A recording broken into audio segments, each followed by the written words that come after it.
Hello, welcome back to my channel. We're standing up and at a different angle today because we are going to be going through my bookshelves together to get rid of a bunch of books that I don't want to read anymore. I might also get rid of some books that I've read and don't like or care about, but mainly the purpose is to get rid of unread books that I never plan on reading because my TBR number is ridiculous. Like, gross. I know it's a whole conversation that we could be having about consumerism and greed, but today I'm just gonna go through these bookshelves instead. I haven't done a major unhaul in probably 4 years. I think I have an old unhaul video on my channel, and in that video I was kind of emotional because I get very attached to physical objects, so getting rid of books on my bookshelf, even though I don't plan on reading them, hurt my soul because I still love them for whatever reason. But today I'm feeling pretty no nonsense, unemotional, maybe a little bit brutal. Like, I just want to get rid of stuff because I'm just over the ginormous TBR. So this is the first step to bringing it down. This is probably the biggest chunk I'll bring down at a time. Ew, I don't even like the word chunk. Let's just get started, shall we?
I'm done.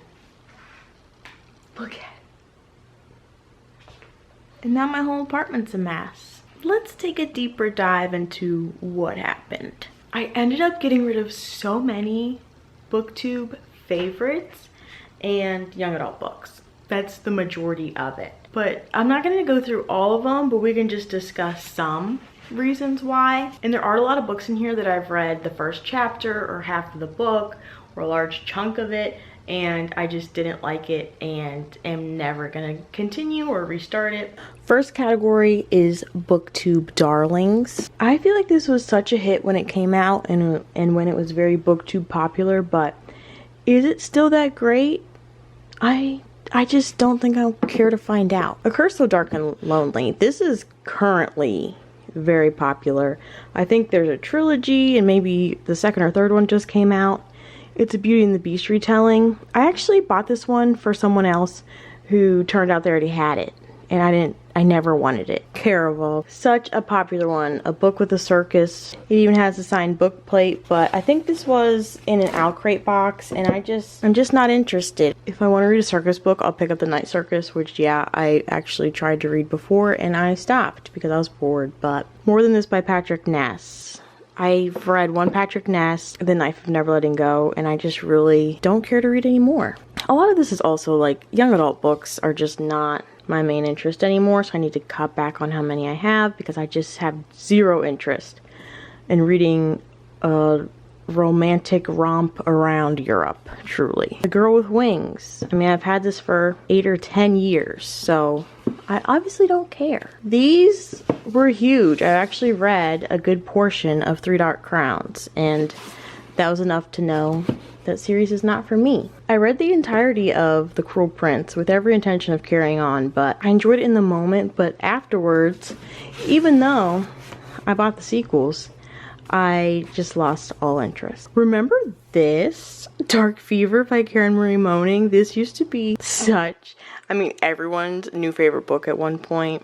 It's like an adult romance, paranormal. I feel like this was a lot of our favorite booktubers' first foray into adult romance, and it was so much fun to see people enjoy this, but I could never actually pick it up. The Darkest Minds. Such a hit. But if I haven't read it by now, I never will. I've never had any inkling to open this book up. Written and read by Anne Bishop. I think this is actually an adult paranormal, but I have plenty of other options for that category. The Bone Season. I think I bought this when it first came out and still have zero interest. And of course, I'm saying this about it was popular to other people. I wish I would have read these when they were popular to other people, or at least given them a shot, but I just couldn't. And there's such a thought correction that's needed for me, that just because someone I admire or enjoy their content, just because they like a book doesn't mean I'm genuinely interested in reading it. Next is books that I read a large portion of and then gave up. A lot of the books I'm getting rid of, I at least started, but these ones I read a lot of. I read half of this book. I've read 2 other Riley Sagers, and I just don't understand what you guys are talking about. I wish I loved him as much as everybody else, but I just can't. I mean, I loved the concept of Home Before Dark, but there's something about his characters that upsets me. Sweet Bitter, awful. Well, awful to me. I feel like if you enjoyed The Secret History by Donna Tartt, you would enjoy this, because I didn't like it, but I had very similar feelings while reading The Invisible Library by Genevieve Cogman. I wanted to like this book so bad. The cover is beautiful. There's a very long series involved, and it has to do with magic and a library. I thought it was very boring, and I was upset by how boring it was, and it just felt very generic. Stillhouse Lake, I can't even comprehend why people are obsessed with this. I was reading this book for so long and got probably over halfway through. It's the main character, insufferable. The plot was interesting, but the execution was just, I was pulled out of the story every page by some cringy happenings. Meet Cute, which is an anthology. I even have the bookmark in it still. Over halfway through, seeing characters meet in not even that cute of ways. I loved the idea, but I was so bored. I read up to the last 50 pages. This is one of my sister's absolute favorite books. She was in love with it. It follows a woman on Her Majesty's supernatural secret service, and she lost her memory, and she's finding out like who she is, what she used to do. There's paranormal stuff going on. I don't get it. That means I probably read 450 pages, and I couldn't do it anymore. I feel like I sound really bitter. I honestly don't. I'm perfectly fine that I don't like these books. I'm so happy that other people like these books. I know it's probably me. These books have huge fan bases. Like, I know that they're great objectively. Just subjectively, it didn't work for me. Sadie, oh my god. Booktube darling. Literally 30 pages from the end, and I couldn't have cared less. I listened to the audiobook. I know that's everyone's top recommendation. That didn't help me at all. And this is truly a mystery. We're trying to find something out, and with only a few pages left where I could have found out everything, I was able to give up. I just couldn't deal with it anymore.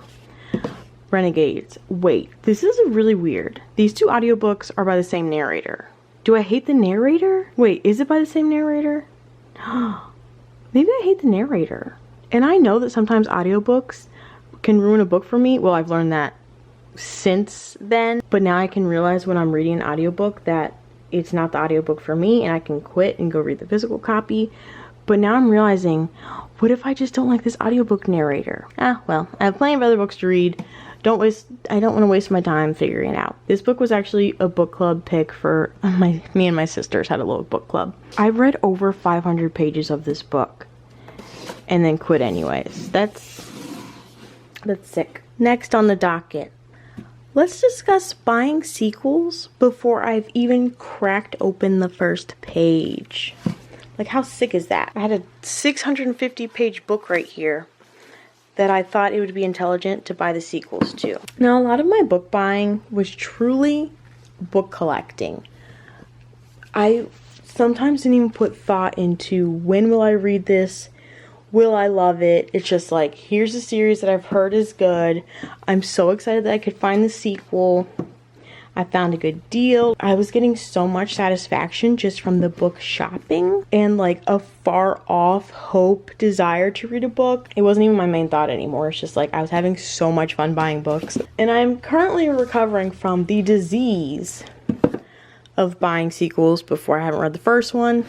Even if the sequel is $2, like, are you really saving money if you're actually just wasting $2 because you'll never read the sequel? Like, I do remember buying some of these books, and it was truly so exciting and really so much fun.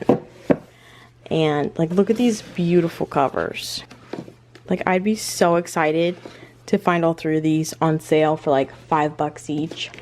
Or I would have books 1 and 3, and then I'd come across book 2. I really got a lot of enjoyment out of the shopping experience. I really just want to clean up my bookshelves because my shopping got out of control. And I bought so many full trilogies. Never cracked this book open. I feel like I'm also pulling up more Booktube darlings. Grave Mercy. Remember this? I'm actually surprised I don't have the 3rd one of those. Here's one that seems less awful, but then it's not because I actually read these 2. I think I read them twice. But then I pre-ordered the sequel, spin-off series, and this random extra content book. Why? I loved Dune. Pre-ordered these. Never read them. I love mermaids.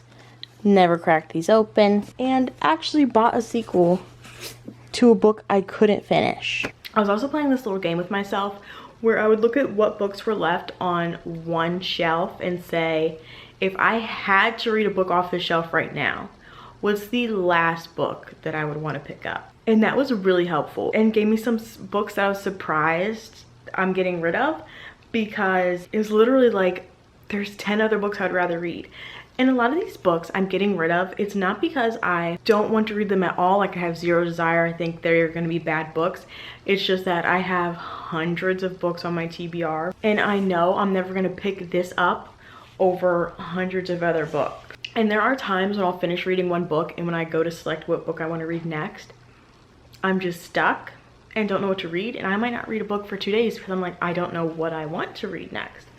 So I think cutting back on how many unread books I own will help me with this, hopefully. Yeah, not all the books here are actually unread. Some of them I've read part of the series and I'm getting rid of the part that I've read and the rest of the series.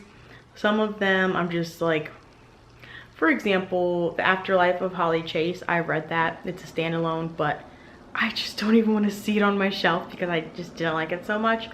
So yeah, a few of these I have read and I'm just like ready to get rid of them right now, even though the point of this is not to get rid of read books in this video, but I couldn't resist. I have a few books in here from Outcrate subscriptions, which is why the only subscription box that I'm interested in now is Book of the Month, where you actually know the book that's coming. Because whenever I was getting books that were a surprise, like I love a surprise so much, but I'm not genuinely interested in reading most of the books that I received from them. And the odds that I'm gonna give it a shot when I have hundreds of other books I'm actively interested in are just slim to none, let's be honest. Wait, let me count how many books there are right now. Okay, I'm back. The total books I'm getting rid of is 148. I've read 12 of them and 3 of them are duplicates, so 133 are being removed from my TBR. Wait, I found 6 more, which means 139 books off the TBR, 154 books total in the UNHAUL. Cha-ching, very good. Now, can you see my bookshelf right now? A mess, but a lot more space where I can put the books that are sitting on the floor on. So that is all for this video. Hope you guys enjoyed, and I'll see you next time. Bye.